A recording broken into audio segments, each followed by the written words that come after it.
Eureka Springs this year. Did you make it? Oh yes, I made it. In fact, you went to Walton. I wasn't there either. Yeah. But I normally go to these things, but we've just been inundated with too many things happening.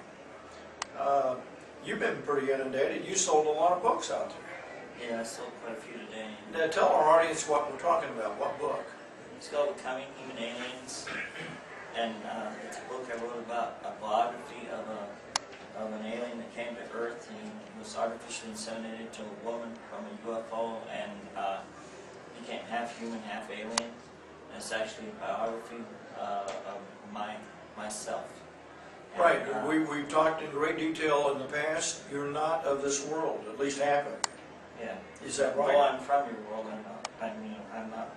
I know I love your world. I'm not from it. You want to talk about? Oh, yes. But before we get to that, are you doing any of these things you used to do that get a lot of audience around you? By the way, I talked to Phyllis Galdi the other day, and she said, "Oh, all kinds of people are taping and filming you all the time." Oh yeah, constantly. At Fate magazine, and she published her first book, or did she publish this one? She published. Yeah, she's my full publisher and my agent also. Oh, no wonder she brings your thing up in conversation. The name comes up all the time, Dom Walton. Yeah, now I know why. She's a full partner with me because when she found out about me, she just couldn't pass up the opportunity to be involved with a real half-alien person. Yeah, well, life has not always been good for a half-alien person, but you're doing pretty good now. I seem to be doing pretty good now, yes. Yeah. And you're over here at the exhibit, and where are you going next? Do you know yet? Have you got your itinerary? I want me to go to Denver. I'm probably flying to Denver. You're talking about the MUFON? Yeah, the MUFON in Denver. And a lot of MUFON people here this year, Yeah. and so you've had a chance to meet some of them. You knew most of them already. Yeah, I had the Denver Post interview me, and then Dallas, the Dallas News was here, and then I had about... Well, Angela Joyner of Stephenville fame, she was telling me she talked to you the other day. Oh yeah. So, Yes. so you're making the rounds. Oh yeah, I'm getting I can get a lot of... Now this message, let's get serious for a minute. Tell me a little bit about this message, because you're really kind of, I kid around with you all the time, but you're really on a mission. You believe in this 100%. Oh yes, yes I do. And so tell us what's the deal here? Well, see, government doesn't. I don't think the government wants anybody to know about it because it could might cause a world panic. But on May 18, 1980, there was a full planetary alignment, and during that time, all the planets came into a direct, straight line. And during that time, there were volcanic eruptions on all the planets simultaneously, and our entire solar system, known as Trison to the alien, left its safety zone in our galaxy and headed directly for the middle of our galaxy to the center, which is a giant black hole. And this has got to do with the Mayan calendar, when the Mayan calendar ends, 2012. And I have a message. Now we're getting pretty close. Yeah, I have a message. What is the message? Well, can you tell me, paraphrase? The name of the message is Alien Message to Man, End of Earth 2012, not yours or our fault. It's not our fault that the solar system went away. And basically what the message is that we're going to have a rescue mission. And the mission is to rescue as many humans as possible before we enter that black hole's event horizon. Because it will destroy everything, including our sun. It will turn black as sackcloth, and then everything else will be destroyed in the way. And it's possible that the planets in front of this one, when we hit the event horizon, will actually blow up in front of us, and parts of them would actually destroy the Earth too, like a giant meteor coming to Earth. But it'll be like chunks of the planet instead of a meteor. See, just because they say they don't see a meteor doesn't mean it can't happen that way. But they don't want you to know anything about it because it might cause a world panic.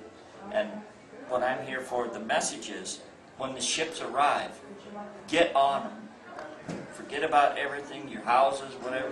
Leave everything behind, get on them, and get off here before you go into that black hole. Because they're going to take you to the moon temporarily, and they're going to put you inside this moon where they have created an ecosystem by taking plant life and water and things from the earth, and such as food like cattle and whatever it is to feed us, long enough to put us in the moon. And they actually are going to move the moon like they did when they first came here. See, the moon's a satellite. It moved here. It was never in this solar system when it was created. It moved here and it docked outside the Earth, and then they terraformed this planet. And they're kind of guiding us along the way. But when this planetary alignment happened, they knew it was going to come. See, in the 1947, the Roswell crash, they were going to come to our nation's capital, and they were going to introduce themselves to the world and tell us about this disaster. But at the time, there wasn't enough room in the moon to take care of everything, and there was no way that they could receive humans. So instead of coming here and letting the government get that kind of technology, what they did was they shot their own craft down to stop this worldwide panic and the uncontrolled human hosts on this world. So it just would have been... So you're saying the Roswell crash was an ET craft shooting another ET craft? That's correct.